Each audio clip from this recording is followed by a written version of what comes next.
Hello बच्चों, आज की क्लास में हम स्टार्ट करने वाले हैं 5 इयर्स प्लान का पार्ट नंबर 3। ऑलरेडी इस चैप्टर के ऊपर 2 पार्ट मैं आपके लिए अपलोड कर चुका हूँ। अगर आपने वो नहीं देखा तो वो भी देख लेना। पार्ट नंबर 1 में आपको इकोनॉमिक प्लानिंग के बारे में बताया था और पार्ट नंबर 2 में बताया था कि कितने टाइप की इकोनॉमी होती है और किसी भी देश में प्लानिंग्स तैयार करने से पहले हमें डिसाइड करना पड़ता है कि उस देश के अंदर किस तरीके की इकोनॉमी रहेगी, क्योंकि इकोनॉमी को देखते हुए ही प्लानिंग्स बनाए जाते हैं। तो मैंने आपको लास्ट में बताया था 3 टाइप की इकोनॉमी होती है। 3 टाइप की इकोनॉमी में से इंडिया ने मिक्स इकोनॉमी का सिलेक्शन करा था 1947 के बाद। तो आज की क्लास में हम इसका जो स्टार्ट करने वाले हैं वो है पार्ट नंबर 3। ठीक है, तो पार्ट नंबर 3 में आपको क्या पढ़ाने वाले हैं? सबसे पहले आज हम पढ़ाएंगे 5 years plan in India. India के अंदर 5 इयर्स प्लान कब इंप्लीमेंट हुआ, लास्ट 5 इयर्स प्लान क्या रहा और कुछ खास लोगों के बारे में मैं आपको बताने वाला हूँ 5 इयर्स प्लान के अंदर। ठीक है, तो इसमें जो कुछ लाइनें लिखी हैं, सबसे पहली लाइन लिखी है, India adopted the model of 5 year plan pointed by the Soviet union. Soviet union की सक्सेस को देखते हुए सबसे पहले ना ये जो 5 इयर्स प्लान का कंसेप्ट है सोवियत यूनियन में आया। सोवियत यूनियन में क्या हुआ, स्टालिन नाम के जो लीडर थे उन्होंने 5 इयर्स प्लान को इंप्लीमेंट करा था। उसमें क्या होता था कि अगले 5 साल में जितने भी गवर्नमेंट काम करने वाली है उसकी प्लानिंग्स पहले ही तैयार कर ली जाती थी, उसका स्ट्रक्चर तैयार कर लिया जाता था और अगले 5 साल में उसी तरीके से काम किया जाता था। इसी को देखते हुए इंडिया ने 1947 के बाद जब देश आज़ाद हुआ तो हमारे जो पंडित जवाहरलाल नेहरू है उनको एक कंसेप्ट पसंद आया, तो उन्होंने 5 इयर्स प्लान के अकॉर्डिंग काम करना स्टार्ट करा। द फर्स्ट 5 ईयर प्लान जो था वो इंडिया के अंदर पहला 5 ईयर प्लान इंडिया में इंट्रोड्यूस किया गया था 1951 में। ठीक है, और 1950 में हमने प्लानिंग कमीशन को बनाकर तैयार करा था। फर्स्ट पार्ट में आपको बताया था प्लानिंग कमीशन 1950 में बनाकर तैयार करा था पंडित जवाहरलाल नेहरू ने। ठीक है, और प्लानिंग कमीशन का काम किया था कि जितने भी देश में 5 ईयर प्लान बनेंगे उसको रेगुलेट करना किसका काम था, हमारे देश में प्लानिंग कमीशन का। और लास्ट 5 ईयर प्लान जो था वो 2012 से 2017 तक चला, यानी 2012 में लास्ट 5 ईयर प्लान जो है इंडियन गवर्नमेंट ने अपनाया। एक नाम है प्रशांत चंद्र महालनोबिस, जो हमारे देश में सेकंड 5 ईयर प्लान अपनाया गया था। सेकंड 5 ईयर प्लान, प्रशांत चंद्र महालनोबिस का रोल हमारे इंडियन इकोनॉमी में बहुत बड़ा रोल है, जिसको कभी डिनाई नहीं किया जा सकता। तो प्रशांत चंद्र महालनोबिस जो सेकंड वाला 5 ईयर प्लान बनाया गया था, जो इंडस्ट्रियल सेक्टर का था, क्योंकि सबसे बुरी हालात में इंडस्ट्रियल सेक्टर था 1947 में। इंडस्ट्रियल सेक्टर तो बिल्कुल तबाह हो चुका था, इंडस्ट्रियल सेक्टर बिल्कुल खत्म हो चुका था।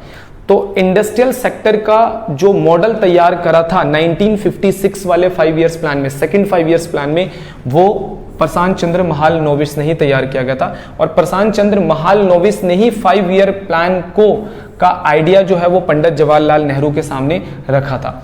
इसीलिए उनको आर्किटेक्ट ऑफ इंडियन प्लानिंग के नाम से भी जाना जाता है। बहुत बड़े हमारे देश के इकोनॉमिस्ट थे प्रशांत चंद्र महालनोबिस, इन्हें आर्किटेक्ट ऑफ इंडियन प्लानिंग भी कहा जाता है, क्योंकि 5 ईयर प्लान का कंसेप्ट इनके द्वारा इंट्रोड्यूस किया गया। और जो सेकंड 5 ईयर प्लान था इंडिया के अंदर, उसके अध्यक्ष भी थे ये, उसके चेयरमैन भी थे वो। उन्होंने जो हमारा सेकंड 5 ईयर प्लान था जो इंडस्ट्रियल के रिगार्डिंग था, पूरा उन्होंने उसको बनाकर एक तरीके से तैयार करा था। ठीक है, Mahalanobis made the significant contribution to the field of statics in India. Statics के अंदर इंडिया में बहुत बड़ा रोल प्ले करा है और एस्टैब्लिश करा है इंडियन स्टैटिक्स इंस्टीट्यूशन ISI इन कोलकाता के अंदर। इंडियन स्टैटिक्स इंस्टीट्यूशन जो है उन्होंने ही इसको एस्टैब्लिश करा था कोलकाता के अंदर। तो बहुत बड़ा रोल है प्रशांत चंद्र महालनोबिस, नाम याद रख लेना।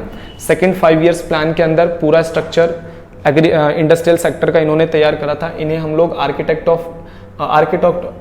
ऑफ इंडियन प्लानिंग के नाम से भी जानते हैं। और कोलकाता के अंदर इन्होंने ISI की क्या करे थे, एस्टैब्लिश करा था।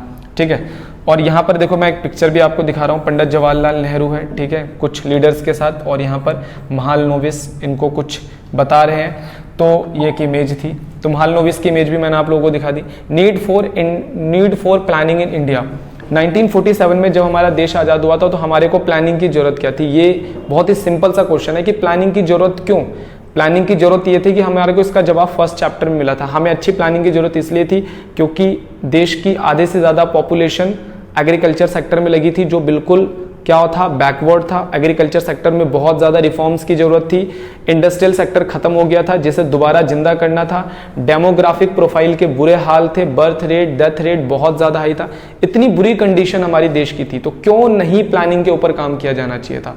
तो हमने इसीलिए प्लानिंग को अपनाया ताकि हम अपनी बैकवर्ड इकोनॉमी को एक डेवलप्ड इकोनॉमी के रूप में कन्वर्ट कर सके। India inherited from the British backward and stagnant economy. जब ब्रिटिशर्स हमारे देश से गए तो उन्होंने हमारे को बैकवर्ड और एक स्टेगनेंट इकोनॉमी गिफ्ट के रूप में देकर गए थे।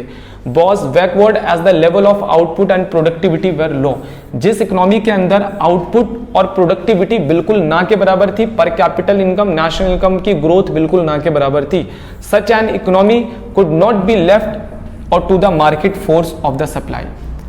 तो लीडर्स का ये कहना था, इतनी बुरी सिचुएशन के अंदर इंडिया है और इसे मार्केट के ऊपर नहीं छोड़ा जा सकता था। ऐसा नहीं बोला जा सकता था कि भाई प्राइवेट कंपनियां बनेंगी, प्राइवेट सारी चीजें बनेंगी और वो संभालेंगी, इसीलिए तो हमने मिक्स इकोनॉमी को अपनाया था। तो इंडिया इतनी बुरी कंडीशन में था, बैकवर्ड और स्टैग्नेंट इकोनॉमी थी इंडिया की, तो इंडिया को नहीं छोड़ा जा सकता था किसके ऊपर, मार्केट फोर्स के ऊपर। इसका रीजन ये था, अमीर लोग और अमीर हो जाते और गरीबों की हालत और खराब हो जाती, फिर तो ये ब्रिटिश रूल जैसा ही हो जाता। And demand to trace the path of growth and development, इसीलिए ग्रोथ और डेवलपमेंट को ढूंढने के लिए हमारे देश में प्लानिंग को अपनाया गया।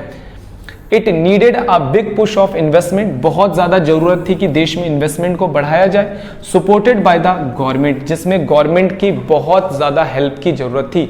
इसीलिए इंडियन गवर्नमेंट ने 1947 में देश आजाद होने के बाद 5 ईयर्स प्लान के ऊपर काम करना स्टार्ट कर दिया।